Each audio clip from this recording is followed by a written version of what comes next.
Of course, when discussing these matters, how clear are the labor laws to Kenyans? Because it's something that looks foreign, but up until something happens and you feel like, oh, I'm an employee. Yes, I can have a defense in case there is an issue with my employer, in case there is an issue with the state, and I can protect myself. So, how best do we give an explain of what labor laws are?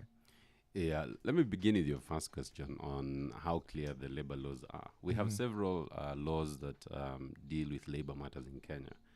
Of course, the principal law is the Employment Act. Now, in my experience, we still do not have a lot of knowledge among the public on what the employment laws provide. What is a bare minimum that the law expects of both employers and employees. And because of that, you'll find that there are a lot of violations that are carried out. And, in this case, when you talk about violations, the victim most often is the employee.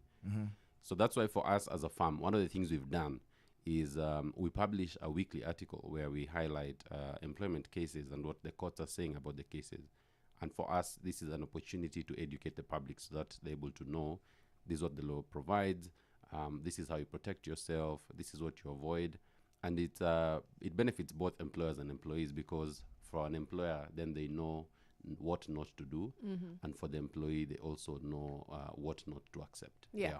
I've seen a few success stories. Anytime almost all the time I see high profile cases where employees take their employers to court, it's very often that the employee will end up winning. And I think that shows that there are protections in place for employees a lot of the times. Yeah. But exactly what are these key protections, if you could just highlight a few, for example, that Kenyan employees are entitled to?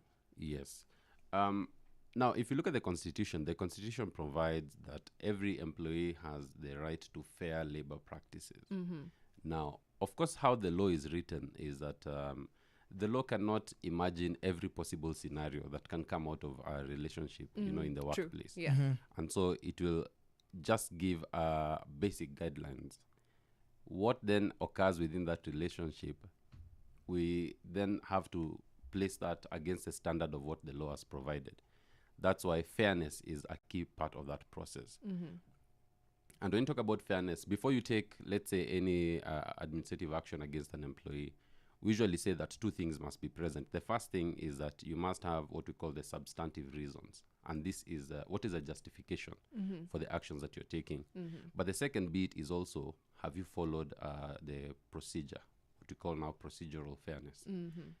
Most people will tell you, there used to be this joke on Twitter that some workplaces are like mjengo, where someone tells you usirudi kesho. And, Kesho hakuna kazi. Yeah, and what the Employment Act provides is that you cannot do that if someone is actually an employee. There is a process that has you have to undergo before that is taken.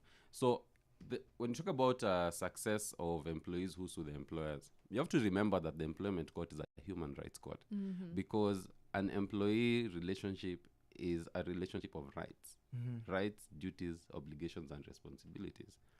So the court, as the court is constituted, the first thing the court does is it says the employee has made a claim.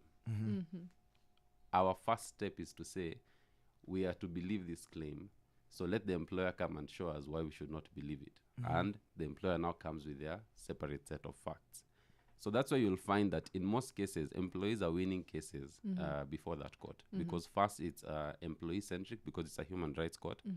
But secondly, I think we have a national problem when it comes to creating proper systems and following the law, especially with regards to the workplace. There are still very many people who are casual about how they treat employees, how they discipline employees. I think it was about a month ago that there was a company where they stripped all the women just to try and find out who disposed a sanitary towel in the wrong bin. You can imagine that such a thing could happen. And apparently when I was reading this in the papers, it was not the first time it was happening.